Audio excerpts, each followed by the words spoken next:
When families gather for the holidays, fun activities are often planned to make core memories together. The Jones family decided to go caving at Nutty Putty, but they had no idea of the devastating loss their family would suffer. This is the fatal breakdown of the Nutty Putty Cave tragedy. John Jones was ready for some family fun when they decided to explore the Nutty Putty Cave in the Utah desert near Salt Lake City. He had not been to this particular cave before, but he and his brother Josh had spent much of their youth caving in a variety of Utah caves. He considered himself to be an experienced caver, though his exploring had slowed down in recent years. He had gotten married, had a child, and was currently a medical student at University of Virginia. This made for a busy regular schedule, which left little time for cave exploring.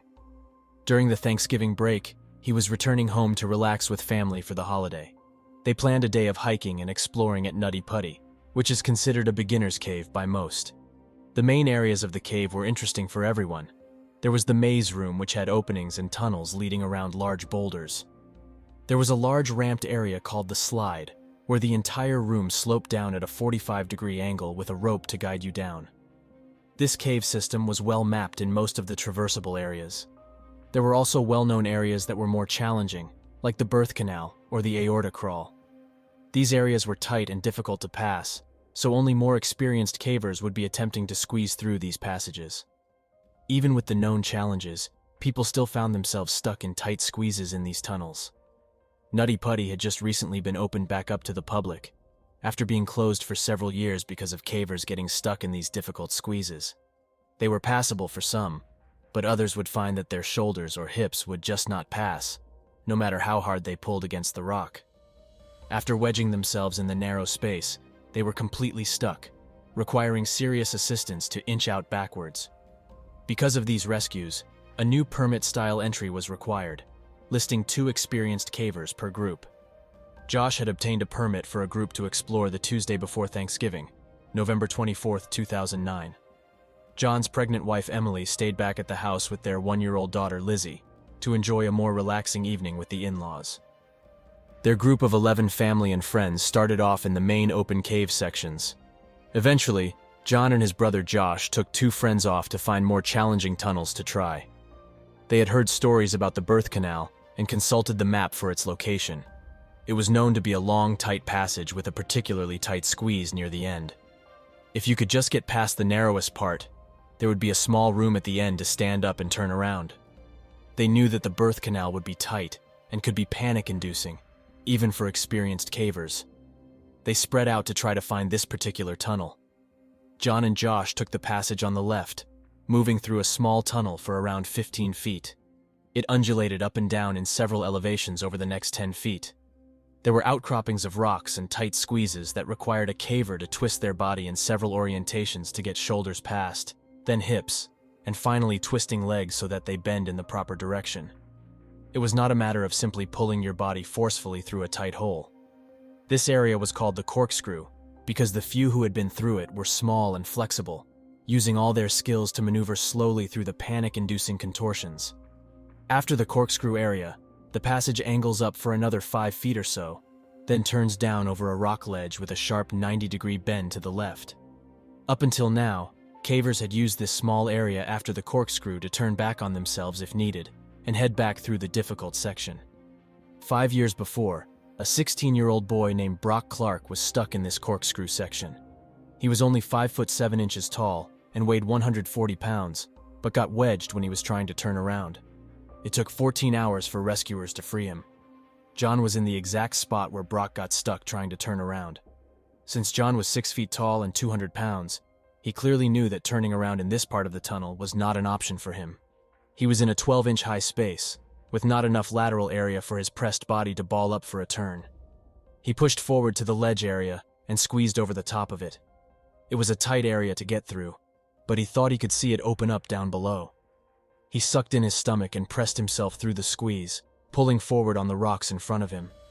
He would be moving head first in a downwards angle now, but it looked like there was an area ahead to turn around. John didn't know it, but no one else had ever crossed over this ledge before. He was in completely uncharted territory. Despite being in an extremely tight and uncomfortable position, John kept his cool. He was certain that there would be an opening ahead. All along he thought he was in some part of the birth canal, where many cavers had felt stuck in the constricting tunnel, but ended up being just fine once they reached the other side. Once he passed through a tight zone, he started to slide toward the bottom of this tunnel. He was nearly doing a handstand, trying to hold his body up and figure out how to push backwards. He still couldn't turn, and now he was upside down. Gravity was pulling his 200-pound body against the fading strength of his arms. He yelled out to his brother Josh and told him not to follow him, but to go back out. They discussed his options and decided that moving forward to try to turn around was the best idea. He was collapsing onto his shoulders and head at this point, and needed to make a move to get out of this vertical position. His headlamp gave him a glimpse of a hole in the floor ahead, which might lead to a larger space. He felt a little more hopeful now, thinking that they would be laughing about this misadventure over Thanksgiving dinner. He made the slight turn and headed towards the hole. Exactly how he got himself into this tunnel hole is unknown. It's thought that he may have slipped, hit his head, and became wedged in the tight space. The other thought was that he looked in the hole, but misjudged what he saw, thinking it was an opening and not simply a dead-end fissure. Either way, John had ended up in a small opening in the bottom of this tunnel, which was impossibly narrow. Just 18 inches by 10 inches, not much bigger than the screen of a laptop computer. John found himself wedged nearly completely upside down at a 70-degree angle. He had spent some time trying to push himself back upwards out of this hole. It was exhausting. His arms were pinned in a useless position, one folded under his chest and the other trapped on a rock down by his side. He strained against the walls and quickly realized that all of his effort would not move him back up 5 feet to the shallow tunnel. His calves and feet were still free up in the passage, but his legs were now wedged on the smallest side of the hole, only 8 inches wide. He started yelling for Josh again. His brother knew that he was trying to turn around, so his yells were not a good sign. Josh made his way back into this tight space and traversed the corkscrew path. But unlike his brother, he went feet first this time. He continued toward the sound of John's voice, up over the ledge. He finally came to an alarming sight. He could see the end of his brother's legs sticking out of the rock, as if it had swallowed him whole. He inched forward until his feet could squeeze one of John's legs. He tried to grip and pull up, while John pushed from his end. After several futile attempts, they were both feeling exhausted and frustrated. Josh could see that this was very serious, and they would need professional help to get him out. They agreed that Josh should go get help, and John should try, as much as possible, to stay calm and relaxed. While Josh went for help, one of the other family friends went into the area to speak to John and let him know that he wasn't alone. For several hours, John just remained trapped upside down, focused mostly on the chore of breathing. The fissure squeezed his chest, where only shallow breaths were possible. All of his efforts to move up had actually settled him deeper into the crack. As time went on, gravity continued to pull him against the rough walls of the tunnel, tightening its grip on his exhausted body. Once help had arrived, the first cave rescuer, Susie Matola, made her way to where John was stuck. It was now 12:30 in the morning, and John had been upside down for 3 hours. Susie was just 5 feet 3 inches tall, so working her way through the corkscrew area was much easier for her. Ropes had been tied to her ankles as a precaution in case she got stuck as well. She checked on how John was doing and let him know that they'd be getting him out. He must have had a small wave of relief, thinking that professional help had arrived and he would soon be free of this trap. Susie tied webbing straps around his legs and then fed it back to the pit where the tunnel started. Several attempts were made to pull on the ropes to leverage John back up and out of the fissure. There was just too much friction on the ropes to make any effective release on John. He was still pinned, without the use of his arms to fully assist. After attempting a few things and considering many aggressive options, the decision was made to enlist a pulley system in order to help lift John up and out. A pulley had been successfully used when Brock Clark was stuck 5 years before. Even though they had a plan of how to help, this was not an easy location to work in. Each piece of equipment would need to be brought in from the entrance, which took nearly an hour to reach the other side of Corkscrew. The tunnel was extremely tight, and only smaller power tools could be carried in and out. Only one person could be in there to assist at a time, and they would need to be small or wiry to effectively move through the passage. It was just not an ideal situation. Each pulley took an extraordinary amount of time to install. During this time, cavers were trying to talk with John, console him, and share stories to keep him calm and talking. He was a devout Mormon, and spent time praying and singing to seek solace in this unreal situation. John had spent the night upside down and was showing signs of the physical limitations of the body to withstand this position. The human body was not made to be upside down for long. The entire circulatory system is designed using pulses of pressure from the heart to move blood forward through the system, while valves and fibrous vessels would hold blood and stop it from going backwards. This one-way flow balances pressure, gravity, and valves to keep oxygen available to all tissues and to remove toxins from the body through the kidneys. John's body had been fighting gravity for more than 12 hours. The brain was not built to withstand this kind of fluid pressure. Fluids were building up in his lungs, and toxins were starting to accumulate from the lack of proper circulation. His organs were pressing on his lungs, and each breath was an exhausting effort for muscles not built for such work.